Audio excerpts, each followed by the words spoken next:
అందరికీ నమస్కారం. ఈ రోజు మన గౌరవ అతిథులు టీవీ5 న్యూస్ రీడర్ సాంబశివరావు గారు వచ్చారు. సాంబశివరావు గారంటే ప్రపంచమే దడదడదడదలాడిపోతుంది. ముఖ్యంగా ట్రంప్ అయితే చుస్సుబోసుకుంటున్నారు. సాంబశివరావు గారు ట్రంప్కి ఇచ్చిన వార్నింగ్ ని మీరు చూశారనుకో ఆశ్చర్యపోతారు. ట్రంప్ కూడా గజ గజ గజ గజ వణికిపోతున్నారు. ఇకపోతే అలాగే బాబు గారికి ఎలా భయం చెప్పారో చూద్దాము. అలాగే మన ప్రియతమ నేత డిప్యూటీ చీఫ్ మినిస్టర్ గురించి కూడా ఎలాగా ఆయనకు వార్నింగ్ ఇచ్చారు, ఎటువంటి పనులు చేశారు, అసలు సాంబశివరావు గారి విశ్వరూపము ఈ యొక్క వీడియోలో చూద్దాము. ముందుగా సాంబశివరావు గారు ట్రంప్ కి ఏం వార్నింగ్ ఇచ్చారో చూద్దాము. మొదలు పెట్టండి సాంబి గారు మీ యొక్క సొల్లు. ట్రంప్ అనే అమెరికా దేశస్థుడు, అమెరికా అధ్యక్షుడు, దేశస్థుడు కూడా ఎందుకు బెదిరిస్తా ఉన్నాడు? నాలో రౌడీజం కట్టలు తెచ్చుకుంది. I want to show it. అసలు భారతదేశం అంటే ఏం తెలుసా ఆయనకి? గుడ్డు తెలుసా నీకు? మేము అందుకే పెట్టాం మా వాళ్ళంతా కలిసి డబ్బా రేకుల ట్రంప్ రాయుడు, డబ్బా రేకుల ట్రంప్ రాయుడు. మామూలు టైం కాదే ప్రకాశం. ఏం చేస్తాడు, ఏం తెలుసని చేస్తాడు? ఎవరు ట్రంప్ చెప్పడానికి? ట్రంప్ ఎవరు చెప్పడానికి? ట్రంప్ నేనే ఆపాను, నేనే ఫోన్ చేశాను. ఎవరికి ఫోన్ చేశావు నువ్వు? దమ్ముంటే, ధైర్యం ఉంటే, నిజంగా దమ్ముంటే ఏపీకి రండి. దమ్ముంటే ఏపీకి రండి. టీవీ5 జూబ్లీ హిల్స్ చౌరస్తాలో ఫేస్ టు ఫేస్ తేల్చుకుందాం రా. అమ్మ పడవ విన్నారు కదా ఫ్రెండ్స్, మా సాంబశివరావు గారి యొక్క వార్నింగ్స్ ఎలాగున్నాయో ట్రంప్ కి. ట్రంప్ దెబ్బకు దిగు వచ్చి హైదరాబాద్ జూబ్లీ హిల్స్ లోని టీవీ5 ఆఫీస్ గేట్ కాడికి వచ్చి తప్పైపోయింది సాంబశివరావు అని కాళ్ళు చేతులు పెట్టుకొని సారీ చెప్పి వెళ్లారట. ఇకపోతే మా బాబు గారు ఎందుకు ఇలా ప్రవర్తిస్తున్నారు అని చెప్పి సాంబికి కోపం వచ్చింది. ఆ విషయాలన్నీ మనకి చెబుతాడట. అసలు ఏమిటి బాబు గారి ప్రవర్తన ఇలా మారిపోయింది ఏమిటని చెప్పి బాబు గారికి కూడా వార్నింగ్ ఇస్తున్నారు సాంబశివరావు గారంటే. ఆయన గురించి మనం ఏమి చెప్పాలో అర్థం కావడం లేదు. చెప్పండి సాంబశివరావు గారు, బాబు గారికి భయము. మరి ఉన్నట్టుండి చంద్రబాబు నాయుడు ఈ స్థితి ఎందుకు వచ్చారు? చంద్రబాబు నాయుడు ఈ అవతారం ఎత్తాల్సి వచ్చింది. 2 గంటలు నేను టైం ఇస్తాను, 2 గంటలు నేను ఎక్స్ప్లెయిన్ చేస్తాను. నేను ఛాలెంజ్ చేస్తున్నాను, రండి. చంద్రబాబు నాయుడు గారు అవాస్తవాలతో గెలిచారు, అబద్ధాలతో గెలిచారు. నీతి మాలే రాజకీయాలు ఎవరు చేస్తున్నారో మీకు తెలుసు సార్. చంద్రబాబు నాయుడు గారు పరిపాలన మీద కాన్సన్ట్రేషన్ చేసి, రాష్ట్రం మీద కాన్సన్ట్రేషన్ చేసి, అభివృద్ధి మీద కాన్సన్ట్రేషన్ చేసి, ఎప్పుడు చూసినా పని పని పని పని పని పని ఎప్పుడు చూసినా పని పని పని పని పని పని. అందుకే పార్టీ అట్లయింది. ఇప్పుడైనా పార్టీని పట్టించుకోండి. విన్నారు కదా ఫ్రెండ్స్, మా యొక్క సాంబశివరావు గారు బాబు గారికి ఎటువంటి భయం చెప్పారు. బాబు గారు దొంగ ఓట్లతోటి అబద్ధాలతోటి గెలిచారని చెబుతుంటే నా కళ్ళమ్మట నీళ్లు ఆగడం లేదు. చాలా సంతోషము సాంబశివరావు గారు, మీరు ఉన్నది ఉన్నట్టు చెబుతారని నాకు తెలుసు. ఇకపోతే మా యొక్క డిప్యూటీ చీఫ్ మినిస్టర్ గారికి కూడా ఏదో వార్నింగ్లు, జాగ్రత్తలు ఇవ్వాలని ఎంతో బలాట పడుతున్నారు సాంబశివరావు గారు. ఇకపోతే సాంబశివరావు గారికి ఆంగ్లం అంటే ఎంతో ఇష్టము. ఆయన ఆంగ్లములు ఎంతో గొప్ప పండితుడు. లాయల్టీ గురించి చెప్పాలని ఉబలాట పడుతున్నారు. చెప్పండి సార్. అసలు నన్ను అడిగితే ఎవడు అడిగాడ్రా నిన్ను? ఎవడు అడిగాడ్రా? ఒక లాయల్టీ గురించి చెప్తాను మీకు. Loyalty is most important. Telugu రాదు, ఇంగ్లీష్ రాదు, సన్నాసి. డబ్బు ఇవ్వలేదని వేరే పార్టీకి వెళ్ళిపోవడం, పదవి ఇవ్వలేదని వేరే పార్టీకి వంతబాటం ఈ మధ్య కాలంలో ఫ్యాషన్ అయిపోయింది. ఇప్పుడు అయన్నొద్దు, పాయింట్కి రా. అందుకని జాగ్రత్తగా ఉండండి. ఎవరితో కుమ్ముక్క అవుతున్నారో, ఎన్నికలకు ముందే కుమ్ముక్కై మీతో నటిస్తున్నారో పవన్ కళ్యాణ్ గారు జాగ్రత్తగా ఆలోచించుకోండి.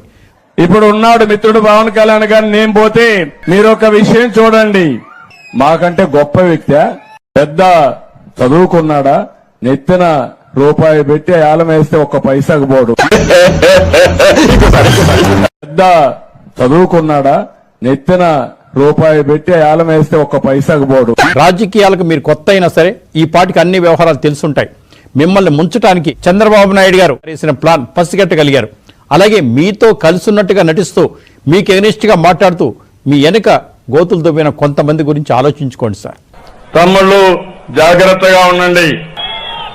ఇంకో పక్కన పవన్ కళ్యాణ్ నమ్ముకుంటే అత్తారింటికి పోతారు తప్ప ఎక్కడికి పోలేదు. ఇన్కమ్ ట్యాక్స్ ఉంది, ఈడీ ఉంది, రాష్ట్రం పైన దాడులు చేస్తున్నారు. ఇంకొక ఆయన పవన్ కళ్యాణ్ గారు అనంతపురం ఆదుకుంటా అన్నాడు. ఎక్కడన్నా కనపడ్డాడా తమ్ముళ్ళు మళ్ళీ అని మిమ్మల్ని అడుగుతున్నా. మాటలు వీళ్ళందరూ కోట్లు దాటుతాయి గాని చేస్తులు మాత్రం గడప కూడా. ఇలాంటి నీతి లేని వ్యక్తులు కూడా నా మీద వేలెత్తి చూపించే పరిస్థితికి వచ్చారంటే అదే బాధ వేస్తుంది. చాలా సంతోషం సాంబశివరావు గారు, చక్కగా ట్రంప్ కు భయం చెప్పారు. ఈ దెబ్బతో ఇరాన్ యుద్ధం కూడా ఆగిపోతుంది. చక్కగా బాబు గారికి కూడా భయం చెప్పారు. ఇక ఆయన పాలనలో ఎంతో చక్కగా రాష్ట్రాన్ని పరిపాలిస్తారు. ఇకపోతే పవన్ కళ్యాణ్ గారికి కూడా చక్కటి సూక్తులు చెప్పారు.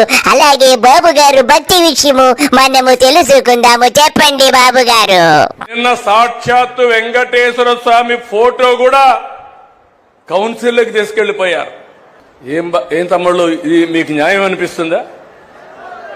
న్యాయం అనిపిస్తున్నానని మిమ్మల్ని అడుగుతున్నా. ఇలాంటి వాళ్ళతో నేను రాజకీయం చేయాలని మిమ్మల్ని అడుగుతున్నా. చెప్పులు వేసుకొని వెంకటేశ్వర స్వామి ఫోటో పెట్టుకొని ఫోటోలు తీసుకొని ఇసిరిసేస్తారు. అంటే ఏంటి మీ అజం, ఏంటి మీ అహంకారం? మాది టీవీ5 న్యూట్రల్ ఛానల్. అంతేనా గురువు గారు? అవును, నీ అంతే. మాకు ఏ పార్టీతో సంబంధం లేదు. మనసు మార్చుకోరా. దయచేసి ఈ డిస్కషన్ రేపు చేద్దాం. మీకు చాలా ఉబలాటంగా ఉన్నట్టుంది, రేపు చేద్దాం. పట్టుదలొస్తే డ్రైరే మార్చుకోను. ఏదో మనసంతా రేపు మాట్లాడతాం మీ గురించి. రెడీగా ఉండండి. రేపు 7 o'clock. ఏడ్చాడు వెధవ. ఆ వెధవ పొట్టేసుకొని వాడి మొహానికి తప్పాల మొహం వాడు. బాబు గారు చెప్పేవి శ్రీరంగ నీతులు దూరేవి దొమ్మర గుడిసెలు అన్నట్టుగా బాబు గారు వెంకటేశ్వర స్వామి పటాన్ని పట్టుకొని షూలు వేసుకొని వెళ్ళిపోతారు. ఎవడో చెప్పులు వేసుకుని చెబుతాడు. సిగ్గులజ్జా ఇడిచిపెట్టేశారు. నేను అనడం లేదు బాబు గారు. మా ప్రియతమ సాంబశివరావు గారు మీ గురించి చెబుతున్నారు. మీ యొక్క దుష్ప్రవర్తన మార్చుకోకపోతే మీకు దుర్గతి తప్పదని చెబుతున్నారు. ఇకపోతే సాంబశివరావు గారు చెప్పండి రేవంత్ రెడ్డి యొక్క బంధాల గురించి. ఇవాళ రేవంత్ రెడ్డి గారు, వేం నరేందర్ రెడ్డి గారు ఒక చరిత్రకారులండి. ఎందుకంటే రేవంత్ రెడ్డి గారు వేం నరేందర్ రెడ్డి గారిని ఎమ్మెల్సీ చేయడానికి జైలుకి వెళ్ళారు సార్. అక్కడ ఆ ప్రాసెస్లో ఆయన ఇబ్బంది పడ్డారు. సాంబిగా రేవంత్ రెడ్డి గారు జైలుకు వెళ్ళినది ఈ కారణం కాదురా, వారి బాబు అదే చంద్రబాబు ఓటుకు నోటు కేసులు మా రేవంత్ రెడ్డి గారు జైలుకు వెళ్ళారా. Quarter knowledge. జైలుకు కూడా వెళ్ళారు. అరే వేం నరేందర్ రెడ్డి గారి మూల నేను వెళ్ళాను కదా అని ఒక్కసారి కూడా అనుకోవాలా. అదే వేం నరేందర్ రెడ్డి గారు, రేవంత్ రెడ్డి గారు ఇద్దరు కలిసి అక్కడి నుంచి ఇక్కడి వరకు ప్రతిరోజు కలిసే తిరిగారు. ప్రతి రాత్రి అనుభవించారు. ప్రతి రాత్రి అనుభవించారు.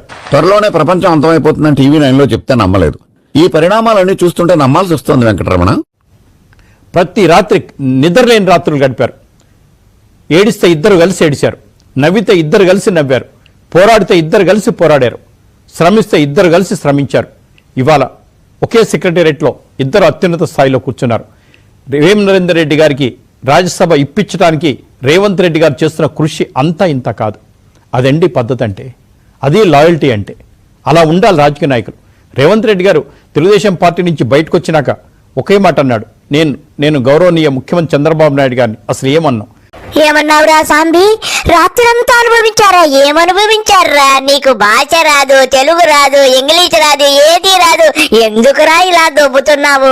జైల్లో వాళ్ళిద్దరూ అనుభవించారు, నవ్వుకున్నారు, పెడుకున్నారు, గిల్లుకున్నారు, కొట్టుకున్నారు, నాక్కున్నారు ఒకరి సంకొకరని చెప్పి. ఇంత లుచ్చాగా మాట్లాడితే నువ్వు ఎలాగా టీవీ యాంకర్ అయ్యావురా? నిన్ను కాదురా అనాల్సింది, నీ బిఆర్ నాయుడు గారిని అనాలి. పోనీ బతుకొచ్చాడా. ఇలాగే వాగుతూ ఉండండి, ఇలాగే వాగుతూ ఉండండి.